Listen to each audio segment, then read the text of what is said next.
Hello friends, मैं doctor विवेक मिश्रा। हमारी कुछ पिछली वीडियोस में हमने कोशिश की डाइट का डिफरेंट स्किन की बीमारियों में क्या क्या इफेक्ट होता है वो समझने की। आज इस वीडियो में हम समझेंगे डाइट और हेयर लॉस, इसमें कुछ सिग्निफिकेंस है या नहीं है। क्योंकि बहुत सारे पेशेंट्स ऐसे आते हैं, बहुत बार तो ऐसा होता है कि हेयर लॉस की प्रॉब्लम लेके मेरे पास कंसल्ट करने के लिए आते हैं, उसके पहले ही उन्होंने न्यूट्रिशनल सप्लीमेंट्स को लेना शुरू कर दिया होता है, जो कि अमेज़ॉन में या किसी भी ऑनलाइन वेबसाइट पे आज फ्रीली अवेलेबल है। आप अगर सर्च करेंगे हेयर सप्लीमेंट्स तो मोर देन 900 प्लस आपको फॉर्मुलेशंस अमेज़ॉन में मिल जाएंगे।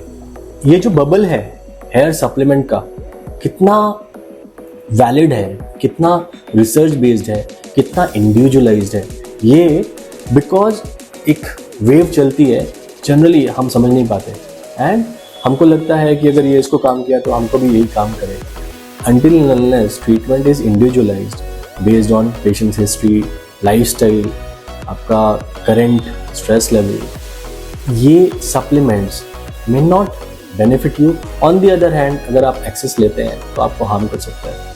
हेयर का जो फॉलिकल होता है ये one of the most metabolically active site है बॉडी में, जहाँ पे इतनी फास्ट मल्टीप्लिकेशन होते हैं।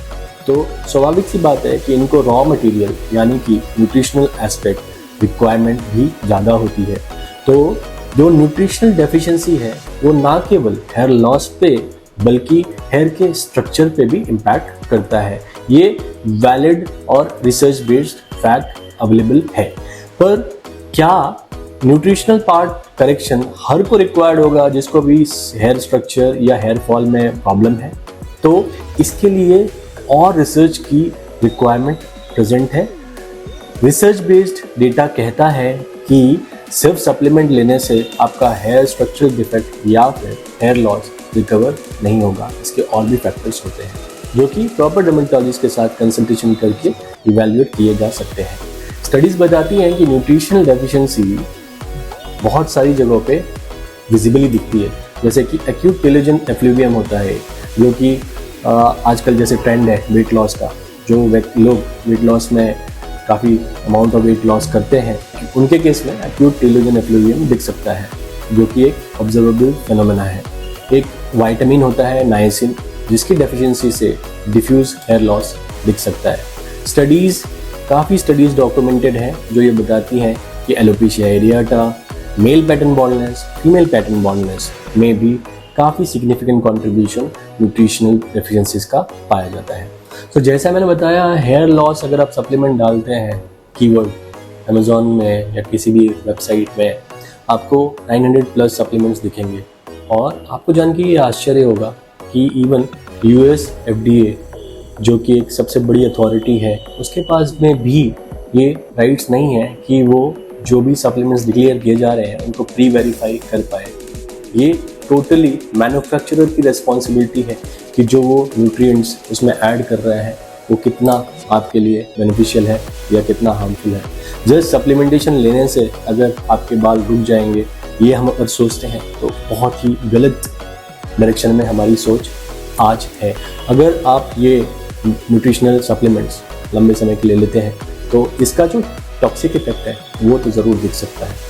स्टडीज़ बताती हैं कि over supplementation of vitamin A, vitamin E, selenium hair loss को रोकने के बजाय हेयर लॉस करवाता है, जो कि बहुत सारे हेयर लॉस सप्लीमेंट्स में आपको देखने को मिल सकते हैं ये कंटेंट।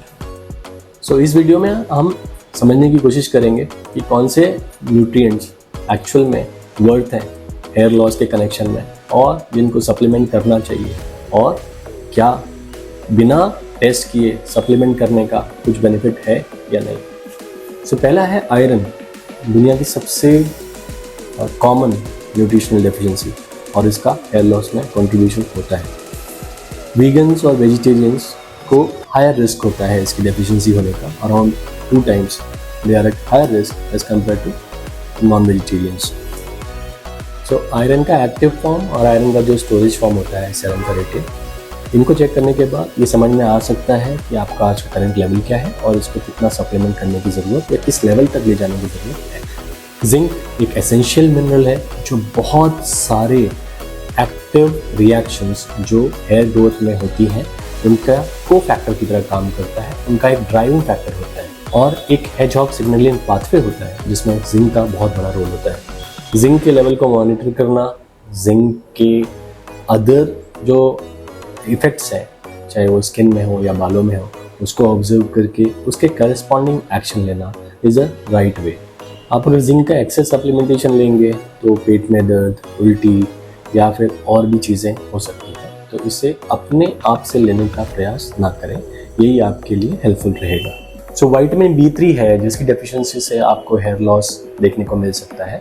एज सच ये एक मेजर रोल प्ले नहीं करता, बट डेफिनेटली दूसरी एडिशनल डेफिशिएंसी जो चल रही हैं उनके साथ अगर ये भी डेफिशिएंट रहे तो फिर इसके कॉज डेफिनेटली हेयर लॉस में हो सकता है। फैटी एसिड्स की डेफिशिएंसी से स्कैल्प के हेयर या फिर आईब्रोज के हेयर का लॉस देखा जा सकता है। बिना डेफिशिएंसी के फैटी एसिड्स का सप्लीमेंटेशन ज़्यादा बेनिफिशियल नहीं पाया गया है स्टडीज़ के अकॉर्डिंग। सेलेनियम जो कि एक एंटीऑक्सीडेंट है, रिएक्टिव ऑक्सीजन स्पीसीज जो कि बनती हैं during different hair growth processes उसको कॉम्बैट करने में हेल्प करता है, हेयर को प्रोटेक्शन देता है। पर स्टडीज़ में अगर हम देखें तो बिना डेफिशिएंसी के इसका सप्लीमेंटेशन भी आपको हेयर लॉस बेनिफिट के बजाय हेयर लॉस में और तेजी दे सकता है। Amino acids and proteins definitely ये बिल्डिंग ब्लॉक्स होते हैं हेयर के लिए, और इनकी अगर डेफिशिएंसी हो तो डेफिनेटली हेयर के स्ट्रक्चर में एज वेल एज हेयर के स्ट्रेंथ में और हेयर लॉस में, तीनों में ही आपको इफेक्ट देखा जा सकता है।